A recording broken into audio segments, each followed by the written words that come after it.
Përshëndetje shenja ujorit, kush po mendon për ju? Kartat që më ranë janë 8 monedhat, pritshmëri dhe sfidat. Ju lutem, keni parasysh se interpretimi nuk mund të rezonojë me të gjithë.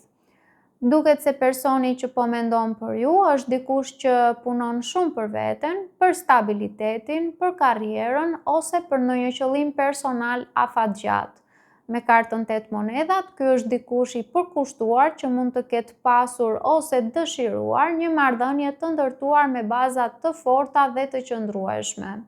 Karta pritshmëri tregon që ky person pret diçka nga ju.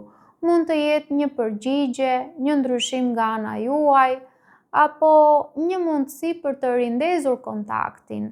Ai ose ajo nuk ka lëvizur ende, por është në një pozicion pritjeje, duke shpresuar që rrethanat të bëhen më të favorshme.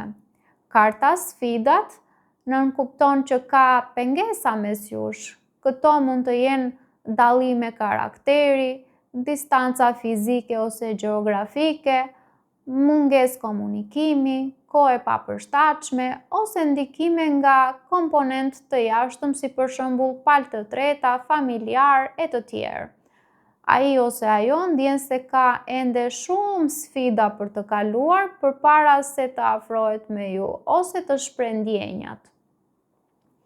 Pra, është një person që ka ende pritshmëri, por që nuk ka gjetur rrugën e duhur për t'u afruar. Është i fokusuar ose e fokusuar në rritjen personale ose materiale, por ju ka në mendje dhe është në një dilemë për shkak të sfidave që janë ende të pranishme. Ky është dikush që nuk ju ka harruar, por është i përmbajtur ose e përmbajtur dhe duke pritur sinjalin e duhur. Paçim.